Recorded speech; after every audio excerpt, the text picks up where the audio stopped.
Hello everyone. Next phylum आपका है प्लेटीहेल्मिन्थीस। ठीक है, प्लेटीहेल्मिन्थीस की विशेषताएं क्या होती हैं वो आप इस वीडियो में देखेंगे। ठीक है, तो सबसे पहले ये जो प्लेटीहेल्मिन्थीस होते हैं ये क्या होते हैं, चपटे होते हैं और फीते जैसी इनकी आकृति होती है। ठीक है, उसके बाद ये परजीवी भी हो सकते हैं और स्वतंत्र जीवी भी हो सकते हैं, मतलब दोनों तरीके के हो सकते हैं। ये किसी दूसरे पे डिपेंड भी रह सकते हैं और स्वतंत्र जीवी भी हो सकते हैं। ठीक, इनका शरीर द्विपार्श्वीय समिति व त्रिकोरक होता है, सीलोम इनमें उपस्थित नहीं होते हैं। ठीक, नर व मादा जननांग एक जीव में उपस्थित होते हैं। ये क्या होते हैं, ये नर और मादा जननांग इनके एक ही जीव में उपस्थित होते हैं। क्लियर? ओके, नेक्स्ट इसकी पिक देख लेते हैं। ये देखिए, इसके उदाहरण है कुछ, लिवर फूल, ब्लड फ्लूक और टैपवर्म। ठीक है, मैं आपको टैपवर्म का डायग्राम दिखाती हूँ कि टैपवर्म किस तरीके से होता है। ये देख लीजिए, ये टैपवर्म का पिक्चर आपको दिखाई दे रही है। ये टैपवर्म एक्चुअली क्या है, एक पैरासाइट होता है। पैरासाइट मतलब परजीवी होता है जो हमारी ह्यूमन बीइंग की आंत में रहता है। ठीक है, इसी को कहते हैं पेट का कीड़ा। तो इसका जो आकृति होती है ये फीते जैसी होती है, जैसे फीता होता है, बिल्कुल चपटा होता है।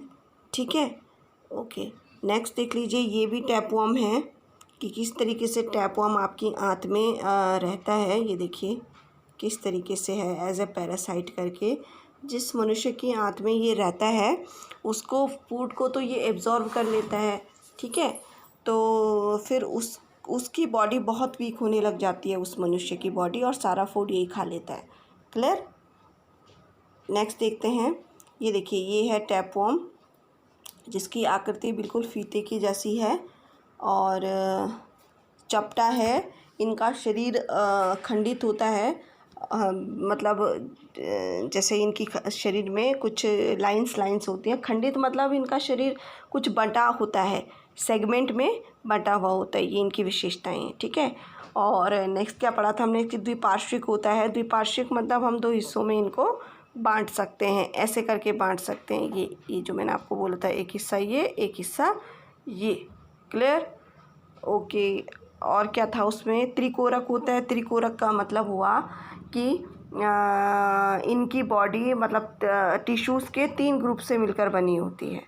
क्लियर? ये उसका लक्षण हो गया। नेक्स्ट हो गया, इसमें मादा और नर जननांग एक ही जीव में होते हैं। ठीक है, तो इसका मतलब इसमें जो रिप्रोडक्शन है वो दोनों लिंग जो हैं एक ही जीव में उपस्थित होते हैं, अलग अलग नहीं होते हैं, मेल और फीमेल। क्लियर? नेक्स्ट जो फाइलम है आपका वो है आपका एसके हेल्मिन्थीस। ठीक है, एसके हेल्मिन्थीस को नीमेटोडा भी कहते हैं। नीमेटोडा फाइलम, इसका नाम नीमेटोडा भी हम कह सकते हैं, यानी दोनों नाम एक ही फाइलम के हैं। ठीक है, अगर एसके हेल्मिन्थीस आता है तो भी वो नीमेटोडा है, और नीमेटोडा आता है तो भी वो एसके हेल्मिन्थीस है। क्लियर? अब हम जैसे जैसे फाइलम की स्टडी करते जा रहे हैं तो हम देखते जा रहे हैं कि उनका जो शारीरिक स्ट्रक्चर है वो और जटिल होता जा रहा है। ठीक है, यानी उनका जो शरीर है वो और बड़ा होता जा रहा है, उसमें और ज़्यादा विकास होता जा रहा है। क्लियर? तो इसमें भी वही है, इसमें भी इसका जो शरीर होता है वो सूक्ष्म से कई सेंटीमीटर तक हो सकता है, यानी बहुत छोटे भी होते हैं ये, और बढ़ते तक कई सेंटीमीटर तक लंबे भी हो सकते हैं। ठीक, इनका शरीर भी, ये भी गोलकृमि की तरह ही होते हैं, लेकिन इनका शरीर क्या होता है, इनको गोलकृमि कहा जाता है। तो इनका जो शरीर होता है वो चपटा नहीं होता है, इनका शरीर कैसा होता है, बेलनाकार होता है। क्लियर? ये त्रिकोरक होते हैं। त्रिकोरक आप बता दिया मैंने आपको कि ये 3 तरह के कोशिकीय स्तरों से मिलकर बने होते हैं। क्लियर? द्विपार्श्व समिति मतलब इनका शरीर दाएं और बाएं से अगर काटें तो बराबर हिस्सों में बांटा जा सकता है। वास्तविक देह गुहा का इनमें अभाव होता है। अभी तक एनिमल इतने विकसित नहीं हुए हैं इस संग तक आते आते कि उनमें देह गुहा का विकास हो जाए। ठीक, कूट सीलोम इनमें उपस्थित होते हैं, और उदाहरण के लिए हो गया जैसे एस्केरिस, बुकेरिया। क्लियर। तो ये था आपका एसके हेलमिंथेस। नेक्स्ट जो संघ है आपका, तो नेक्स्ट फाइलम है आपका एनेलिडा। एनेलिडा में क्या है कि एनेलिडा जंतु द्विपार्श्विक समिति एवं त्रिकोरिक होते हैं। इनमें वास्तविक देहगुहा भी पाई जाती है। इसमें वास्तविक अंग शारीरिक संरचना में निहित होते हैं, अतः दोनों में व्यापक भिन्नता होती है। यह भिन्नता इनके शरीर के सिर से पूंछ तक एक के बाद एक खंडित रूप में उपस्थित होती है। जलीय एनेलिडा अलवण एवं लवणीय जल दोनों में पाए जाते हैं। इनमें संवहन, पाचन, उत्सर्जन और तंत्रिका तंत्र पाए जाते हैं।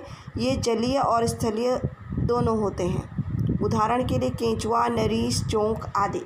अब आपको यहाँ पर दिखाई दे रहा है कि जो एनेलिडा संघ है वो कितना डेवलप हो चुका है। ठीक है। इससे पिछला जो हमने संघ पढ़ा था उसमें क्या था, उसमें ये सारी चीज़ें विकसित नहीं थी।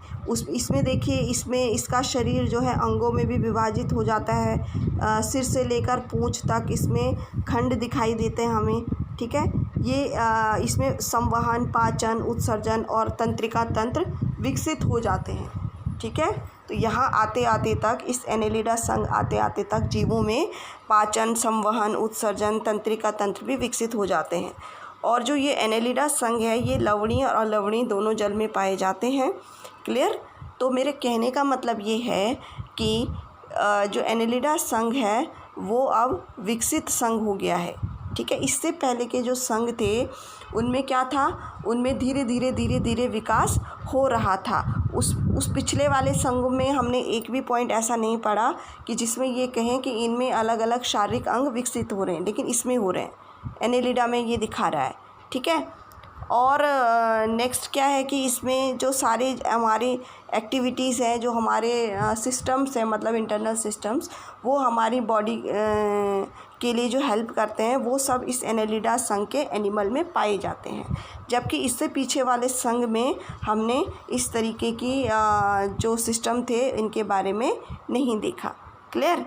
ओके। अब इसकी थोड़ा समरी देख लेते हैं इसके। तो ये देखिए, इसकी शॉर्ट पॉइंट्स में हम इसको ऐसे समराइज़ कर सकते हैं कि ये नम भूमि में पाए जाते हैं, जल और समुद्र में पाए जाते हैं। ठीक है। जल मतलब नॉर्मल पानी में पाए जाते हैं और लवणीय जल में भी पाए जाते हैं। समुद्र का जल लवणीय होता है तो लवणीय जल में भी पाए जाते हैं। इनमें वास्तविक देहगुहा होती है। ठीक है। वास्तविक देहगुहा का मतलब क्या हुआ कि इनमें डाइजेशन ये सब चीज़ें होने लग गई। क्लियर। उभयलिंगी होते हैं।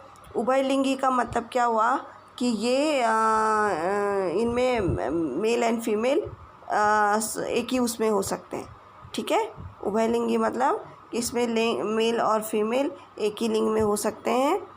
लैंगिक या स्वतंत्र भी रहते हैं। ये लैंगिक भी हो सकते हैं और स्वतंत्र भी रह सकते हैं। दोनों तरीके के उभयलिंगी भी हो सकते हैं, लैंगिक भी हो सकते हैं। मतलब शरीर इनका कैसा होता है, खंड युक्त होता है, यानी इसकी बॉडी सेगमेंट में डिवाइड होती है। क्लियर। तो ये है आपका एनेलिडा। अब इसकी मैं आपको एनेलिडा की आपको पिक्चर दिखाती हूँ। ये देखिए, ये हैं कुछ एनेलिडा हमारे। इनका शरीर देखिए राउंड होता है, नम भूमि में पाए जाते हैं। जैसे आपने अर्थवॉर्म देखा होगा, केंचुआ, ये जोंक है। तो ये पैरासाइट भी होते हैं और मतलब स्वतंत्र जीवी भी होते हैं। क्लियर। तो ये हैं आपके एनेलिडा।